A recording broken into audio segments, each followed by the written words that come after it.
যারা বুকে রক্ত দিয়ে যারা গণতন্ত্রকে অর্জন করেছে তারা কখনোই কোনোভাবেই কোন রকম চক্রান্ত ও ষড়যন্ত্রকে এখানে মাথা তুলে দাঁড়াতে দেবে না।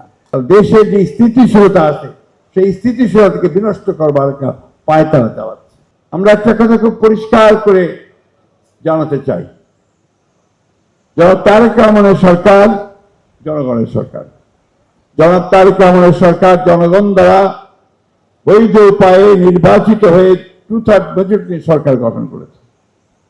আজকে এই সরকারের বিরুদ্ধে কিছু কিছু শক্তি তারা কিছু অপপ্রচার চালাচ্ছে।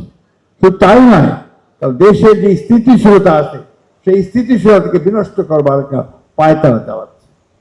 এই সম্পর্কে আমাদের, আমরা বাংলাদেশের স্বাধীনতা বিশ্বাস করি, গণতন্ত্রে বিশ্বাস করি, তাদেরকে আমাদেরকে অনেক বেশি সজাগ হতে হবে।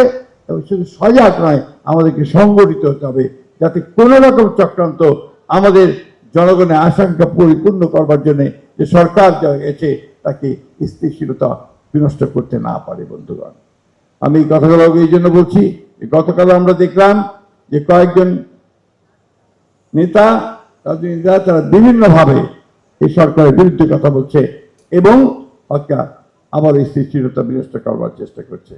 আমরা আজকে এই আলোচনা সভার মধ্য দিয়ে এই স্পষ্ট কথা বলতে চাই সকলকে যে বাংলাদেশের জনগণ যারা বুকে রক্ত দিয়ে যারা গণতন্ত্রকে অর্জন করেছে তারা কখনোই কোনোভাবেই কোন রকম চক্রান্ত ও ষড়যন্ত্রকে এখানে মাথা তুলে দাঁড়াতে দেবে না।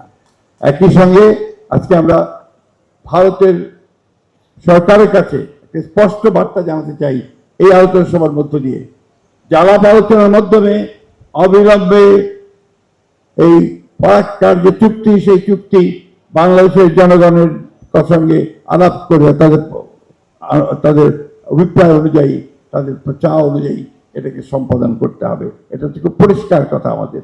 অন্যথায় যে কথাটা এখানে অনেকেই বলেছেন যে ভারতের সঙ্গে যে সুসম্পর্ক স্থাপিত হওয়া সুযোগ এসেছে সেটা নির্ভর করবে ভারতের এই গঙ্গা চুক্তি বা আপনার ফারাক্কা চুক্তি সম্পাদনের উপর দিয়ে। একথা বিশ্বাস করি এবং সেই আহ্বান আমরা তাদের কাছে জানাতে চাই।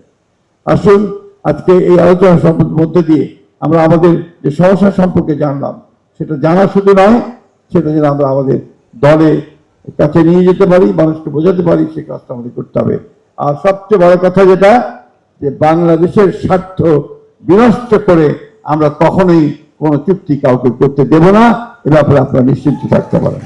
বাংলাদেশের স্বার্থ সর্বাগ্রে নিশ্চয়ই ইনশাআল্লাহ দেখা হবে এবং যারা তারেক রহমান সরকার সেটাই করবেন বলে আমরা বিশ্বাস করি।